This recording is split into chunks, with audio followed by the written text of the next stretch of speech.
De retour dans 3D, deuxième partie de l'analyse Zoom spéciale Harry Potter, et pour en parler avec nous, nous sommes avec Margot Laplace qui a doublé Ginny Weasley dans les 4 derniers films d'Harry Potter. Bonjour Margot. Bonjour. Alors première question, que pensez-vous de la saga Harry Potter? Qu'est-ce que je pense de la saga Harry Potter? J'adore, je suis fan moi. Et moi j'étais fan même avant d'intégrer l'équipe. Donc oui, je trouve que c'est une saga formidable parce que sur la durée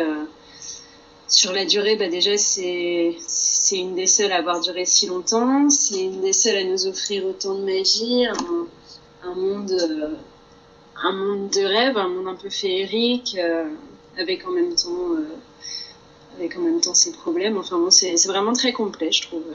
Moi j'adore. Comment êtes-vous arrivé sur le doublage de Ginny Weasley dans Harry Potter? Comment j'y suis arrivée? J'ai passé un casting. J'ai passé un casting comme tout le monde et voilà, j'ai été choisie. J'avais d'abord passé un casting pour Luna et j'ai été prise pour Ginny en fait. Considérez-vous ce doublage comme une des meilleures expériences de votre carrière? Oui, pour l'instant, oui. C'est sûr, c'était vraiment, enfin surtout le doublage en lui-même était génial. Mais bon, ça, c'est vrai que j'en vis beaucoup d'autres. J'ai pas que Harry Potter, mais c'est vrai qu'avec tout ce qui s'est passé autour, c'était vraiment une expérience formidable. Ouais. Entre autres, l'avant-première à Bercy, tous les événements, les conventions, tout ça, les fans, j'ai rencontré les fans et ça c'est fabuleux. C'est fabuleux de rencontrer autant de gens passionnés, plein d'amour. Enfin c'est c'est vraiment une expérience exceptionnelle. Ouais. Comment êtes-vous devenue doubleuse? Eh bien, moi mes parents, mon père est comédien, ma mère aussi, mais ma mère elle est pas dans le doublage, elle est au théâtre naturellement, en fait, j'étais toujours sur les plateaux quand j'étais petite. J'ai toujours un peu vécu dans ce monde-là, le monde de la musique aussi. Ma grand-mère était à l'Opéra de Paris. Enfin bon, c'est vrai quotidien depuis toute petite. Et je l'ai dit, je voulais pas faire ça au début. Et puis c'est venu. J'ai pris des cours de théâtre il s'est avéré que j'étais douée. Et donc voilà, je me suis lancée sur les traces de mes parents. Et que pensez-vous de ces stars de cinéma qui font du doublage? Pensez-vous qu'elles vous piquent votre boulot, vous qui êtes pratiquement doubleuse à plein temps? Ah pas du tout, parce que c'est un travail de comédien. Et qu'on soit au cinéma, à la télé, en doublage, on est tous des comédiens et donc ils ont autant leur place. Moi, je suis pas exclusivement comédienne de doublage. Je fais aussi d'autres choses. Je joue au théâtre. Donc non, ces stars de cinéma, comme vous dites, c'est aussi des comédiens. Donc ils ont tout à fait leur place et ils ont le droit de faire du doublage aussi. C'est pas réservé à une certaine classe de comédiens. Justement, à propos de ça, en épluchant votre CV, on voit que vous n'avez pas beaucoup été sollicité par le cinéma. Est-ce que le fait de doubler souvent vous ferme quelques portes?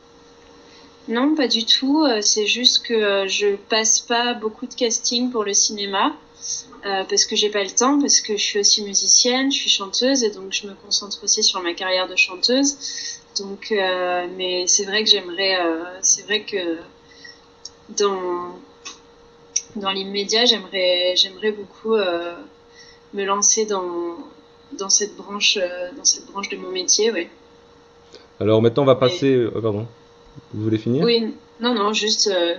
mais le doublage, ça me ferme pas de porte, au contraire. D'accord.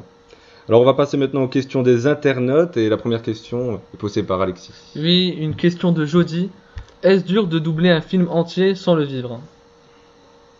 Sans le livre? Non, Oui. sans le vivre. Ah, sans le vivre. Oui. C'est dur, c'est un petit peu frustrant d'un côté, oui. Mais sinon, au niveau difficulté technique, non, c'est pas dur. c'est une habitude à prendre parce que c'est vrai que le métier d'artiste demande beaucoup d'imagination. On a tous un imaginaire très développé et c'est notre métier, ça. Donc, quand on est à la barre, on est totalement immergé dans l'univers et on s'imagine dans la peau du personnage qu'on double. Donc, techniquement, c'est pas du tout difficile. Après, c'est vrai que quand on voit ce que vivent les acteurs à l'écran et nous ce qu'on vit, c'est pas la même chose. Donc, mais on peut le faire aussi. Donc, voilà. Une question de David à présent, même si vous y avez déjà répondu en partie. Comment se passe une séance de doublage ?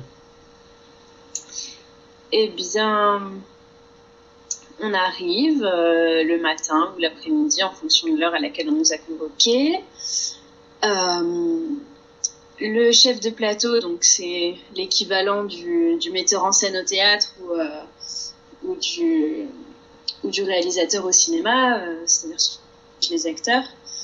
Le chef de plateau nous raconte l'histoire de ce qu'on va faire parce qu'on n'est pas au courant. Quand on nous appelle pour un doublage, il ne nous dit pas pourquoi ça va être. Donc on arrive, on ne sait rien. Le chef de plateau nous explique l'histoire, nous présente nos personnages, nous dit qui on va être, notre histoire, les caractéristiques du personnage. Et puis on commence une scène, pas forcément la première du film, ça dépend, on fait ça un peu dans le désordre. On la voit en anglais, une fois, 2 fois, et puis on a un grand écran devant nous. En dessous, il y a une bande de texte qui passe devant une barre, et quand le texte passe devant la barre, on le dit. Et normalement, c'est calé sur la bouche des acteurs anglais, américains, allemands. Voilà, et puis après, on rentre chez soi et on se fait des pâtes comme tout le monde. Et est-ce que vous avez déjà vu les acteurs de Harry Potter en vrai ? Oui, on a beaucoup de contacts avec eux de par tous les événements qui se passent autour du film. Il y a plein de conventions, de choses comme ça organisées. On était au Comic-Con aussi. Aux avant-premières, il y en a toujours quelques-uns aux avant-premières et on les rencontre toujours parce que bon, on est ensemble dans les coulisses des avant-premières. Donc du coup, oui, on a souvent, je dirais pas souvent, mais enfin, on a l'occasion de les voir, ouais. Alors, dernière question maintenant, d'une interview qui aura finalement été assez rapide. Quels sont vos projets ? Mes projets, pardon. Mes projets, comme je disais, dans la musique, avec Dov Milstein qui double Drago et qui est un pianiste fabuleux. On prépare un album qu'on va essayer de sortir avant 2012 ou en 2012, ça dépend du temps que ça prendra.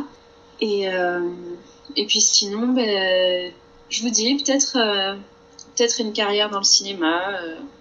On va voir. Des propositions ? Non, pas de propositions. Merci Margot d'avoir répondu à nos questions. Oui, mais de rien. C'était un plaisir. Bonne continuation, à bientôt. À bientôt. Merci, à bientôt. Au revoir.